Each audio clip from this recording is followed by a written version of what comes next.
Alors aujourd'hui, on va s'attaquer à un gros morceau de la norme ISO 14001, la sensibilisation. On va découvrir pourquoi savoir comment faire son travail, eh bien ça ne suffit plus. La norme nous demande d'aller plus loin, de vraiment comprendre pourquoi chaque geste compte pour l'environnement. Bon, cette question, elle paraît simple, non? La réponse, c'est souvent un grand oui. Et c'est normal, c'est la base de tout. On forme les gens, on leur donne des procédures, bref, on leur transmet la compétence technique. Mais attention, voilà la question qui change tout. Est-ce que les équipes comprennent pourquoi leur travail est important? Et là, on bascule complètement. On passe de la simple compétence à quelque chose de beaucoup plus profond, la sensibilisation. C'est ce pourquoi qui va transformer un geste quasi robotique en une vraie contribution engagée. Ok, premier point. La compétence, ça ne suffit pas. On va voir pourquoi le savoir-faire technique, même s'il est indispensable, a ses limites, surtout quand on parle de management environnemental. Voilà, ce visuel résume parfaitement l'idée. D'un côté, on a la compétence, est-ce qu'on sait comment faire, et de l'autre, la sensibilisation. Est-ce qu'on comprend pourquoi c'est important? C'est vraiment la différence entre le savoir-faire et le savoir pourquoi. L'un ne va pas sans l'autre, c'est sûr, mais sans la sensibilisation, eh bien, l'action devient mécanique. C'est juste un geste, sans âme, sans vigilance. L'exemple parfait, c'est le tri des déchets. Un opérateur peut connaître la procédure sur le bout des doigts.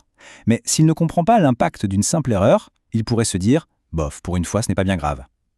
La sensibilisation, c'est justement cette petite alarme interne qui se déclenche et qui dit « attention, ce geste a des conséquences, il compte vraiment ». Bien, alors qu'est-ce que la norme ISO 14001 nous demande concrètement? Elle est assez précise et elle a tout structuré autour de 4 grands piliers, 4 points essentiels que toute personne travaillant pour ou au nom de l'organisme doit maîtriser. Regardons ça de plus près. D'abord, la politique environnementale. Il faut savoir où l'entreprise veut aller et comment on y contribue. Ensuite, les impacts significatifs.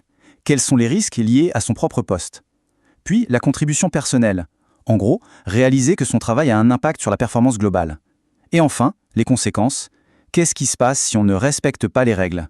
Comme on le voit, c'est très ancré dans le quotidien. Et là, attention, cette citation de la norme est super importante. Elle nous dit clairement, l'objectif n'est pas d'apprendre la politique par cœur pour la réciter comme une poésie. Pas du tout. La clé, c'est que les gens comprennent son but et leur rôle dedans. C'est une question d'appropriation, pas de mémorisation. Le but final, c'est que chacun puisse se dire « Ok, j'ai compris le cap et je sais ce que je dois faire, à mon échelle, pour y arriver. » Bon, la théorie, c'est bien beau, hein. Mais en pratique, comment on s'y prend? Comment on transforme cette exigence en quelque chose de vivant sur le terrain? Alors, pour y arriver, il y a toute une boîte à outils. Ça peut être des causeries rapides, des affiches bien pensées, des débriefs après un incident ou même des exercices sur le terrain.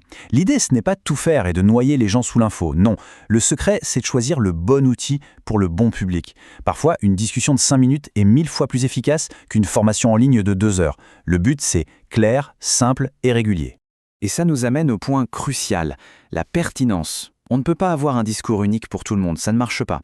Regardez ce tableau, c'est très parlant. Un manager, ce qui l'intéresse, c'est le lien avec la stratégie. Un technicien a besoin de concret. Mon geste de maintenance, quel impact sur l'énergie? Un acheteur doit penser aux critères durables. Bref, il faut adapter, cibler, personnaliser le message. Donc, pour résumer, tout est une question de connexion. La sensibilisation, ça marche quand on arrive à relier les tâches du quotidien à des risques bien réels. Un déversement, du gaspillage d'énergie, une erreur de tri. Quand les gens voient le lien direct entre leur action et la conséquence, là, le message passe. C'est là que ça fait tilt. On arrive à la dernière partie et c'est sans doute la plus importante. Parce que l'objectif de tout ça, au final, ce n'est pas juste de satisfaire un auditeur. Le vrai but, c'est de passer de la simple conformité à une véritable culture. C'est toute la différence entre les preuves sur le papier et les preuves sur le terrain. Bien sûr, pour un audit, il faut les plans, les fiches de présence, mais un bon auditeur ne s'arrête pas là. Il l'observe. Est-ce que les gens sont vraiment attentifs? Est-ce qu'ils proposent des idées pour améliorer les choses? Est-ce que les bonnes pratiques sont devenues des réflexes? Voilà les vraies preuves que ça marche. Au fond, la meilleure preuve de toutes, c'est ce que les gens font quand personne ne les regarde. C'est ça le signe d'une culture bien ancrée. Quand le bon geste devient naturel, un réflexe, c'est là qu'on sait qu'on a réussi. La sensibilisation a créé une véritable vigilance collective. Et ça nous laisse avec cette question essentielle à se poser. Est-ce que le système environnemental de l'entreprise est vu comme une contrainte, un truc en plus à gérer, ou est-ce que c'est devenu une conviction partagée par tout le monde? La réponse à cette question dit tout. Et la sensibilisation, c'est justement l'outil qui permet de faire ce basculement, passer d'une règle qu'on subit à une cause qu'on défend, tous ensemble.